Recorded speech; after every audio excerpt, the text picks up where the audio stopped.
Il y aurait pu en avoir 16. C'est pour ça que je me cache un petit peu derrière tout le monde avec Charlie. Tiens, j'ai même oublié un micro. Jean-Louis, t'as le micro?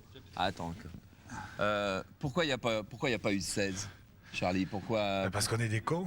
Ouais. Parce qu'on n'a pas fait notre boulot, parce qu'on a loupé notre match ce matin et surtout la demi-finale. On est déçus. Mais bon, je crois que c'est le sport, hein. Il faut accepter parfois de perdre.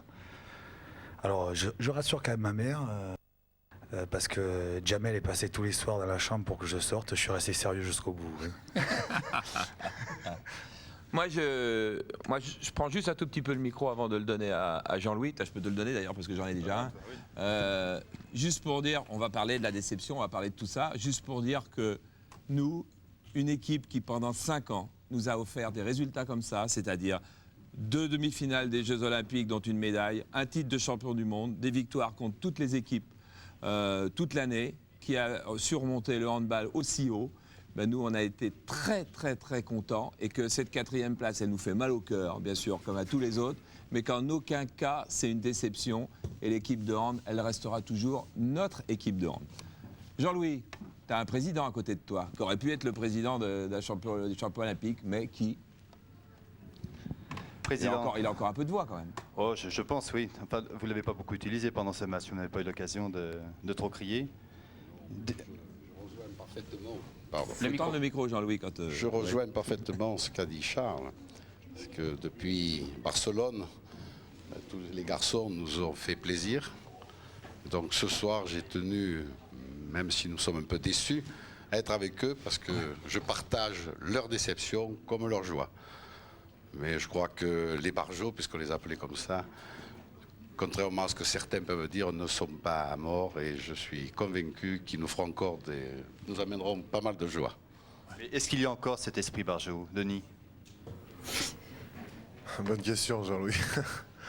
Je pense que ça s'atténue un petit peu. On nous a peut-être un peu monté trop haut au niveau des barjots. On a eu une période où il y a eu un groupe qui a vécu pendant 10 ans et c'est vrai que bon, on était capable de faire le meilleur comme le pire, puisqu'on a réussi à perdre contre la Belgique, qui était une performance mondiale quand même. Je crois qu'on est presque les seuls à être champions du monde et avoir perdu contre les Belges. Donc on était capable du meilleur comme du pire. Aujourd'hui, c'est peut-être plus le cas. Le groupe a changé et peut-être qu'on est en train de reconstruire un nouveau groupe. Donc c'est vrai que quand on construit un groupe, ça ne se fait pas du jour au lendemain et c'est peut-être pour ça qu'on est 4e aujourd'hui. Voilà, bah c'est bien. Jean-Louis, il continue à chanter quand même. Bon, avec nous quand même, il y a Jackson, il y a Stock qui est venu, il y a Denis, il y a Eric Amalou, il y a Cordinier, il y a Greg Anctil, il y a même caché dans un coin là-bas, il y a Philippe Gardon qui joue plus, qui travaille sur TF1, mais il a trouvé le champagne, Philippe, ça me surprend pas ça. Et là on entend, qu'est-ce qu'on entend là, cette musique-là là, qui peut nous en dire un mot?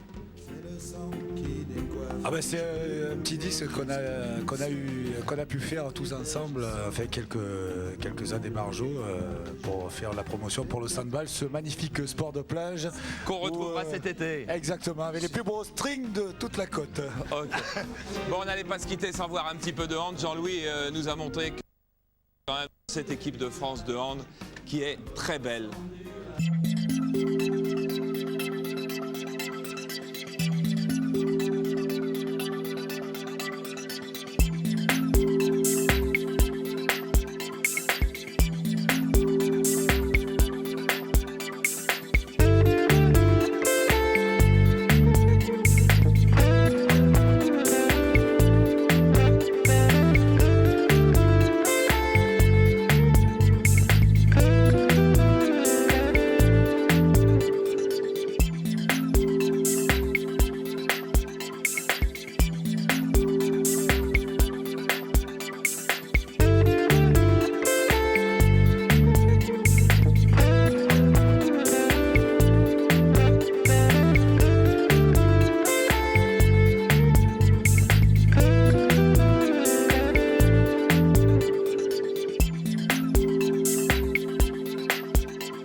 Allez, maintenant les gars, arrêtez vos conneries et faites-leur encore plaisir. C'est papy Jean-Louis Legrand qui donnait ses conseils à la fin. Il y a quelqu'un à qui... Tiens, Denis, t'as gardé ton passe. Je te dis. Il y a quelqu'un à qui on n'a pas besoin de donner de conseils, c'est Carl Lewis.